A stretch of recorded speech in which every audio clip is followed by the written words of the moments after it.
Yaratganning inoyati bilan ko'plab xonadonlarda ana shunday chaqaloqlar yig'isi eshitilib, suyunchi deyish nasib qilishiga aynan Umid Gulshani sanatoriysi sabab bo'lgan desak, mubolag'a bo'lmaydi. Chunki bu sanatoriyda UZD tekshiruvi, EKG tekshiruvi, zamonaviy laboratoriyada biokimiyaviy tekshiruvlar, gormon tekshiruvlari, spermogramma, torch infeksiya, kolposkopiya tekshiruvlari mavjud bo'lib, bularning barchasi oliy toifali shifokorlar tomonidan to'g'ri tashxis qo'yilishiga yordam beradi. Malakali hamshiralar tomonidan esa tayinlangan barcha muolajalar xushmuomalalik bilan yuqori darajada amalga oshiriladi.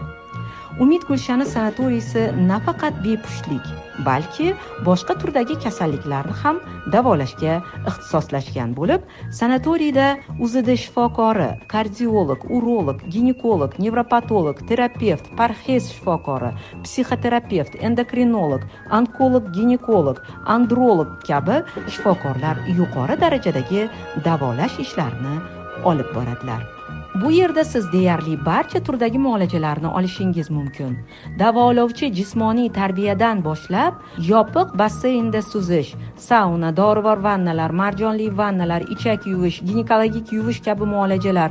Bundan tashqari, klassik massaj, gidromassaj, igloterapiya, ya'ni igna bilan davolash, sujok, hijoma, smart prost, fitoterapiya, elektrosandal, balchiq bilan davolash, zindoterapiya, BTL lazer, vlog lazer, matrix urolog uskunasi, androgin uskunasi, parafin azokirid, azonoterapiya, vakuum terapiya, bo'yin tortish va bel tortish, vibromassaj.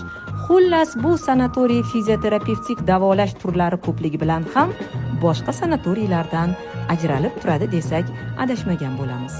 Sanatoriyda oilaviy yoki alohida dam oluvchilar uchun standart xonalar, polulyuks va lyuks xonalar mavjud bo'lib, dam oluvchilar uchun qulay sharoitlar tashkil etilgan. Sanatoriyni yana bir e'tiborga loyiq joyi bu madaniyat saroyi bo'lib, u yerda har kuni dam oluvchilar uchun qiziqarli dam olish dasturlari, konsertlar tashkil etiladi. Bundan tashqari maroqli ekskursiyalar ham yo'lga qo'yilgan. Oshxonada esa bayramona muhit bilan bir qatorda 3 mahal xuddi uyda tayyorlangandek mazali taomlar bilan dam oluvchilarni siylashadi. Sanatoriy hovlisida ko'zingizni quvnatadigan go'zal manzara va eng asosiysi dam oluvchilarning toza havodan to'yib nafas olishlari uchun ko'plab archalar bo'y cho'zgan. Qani, endi Umid Gulshaniga marhamat.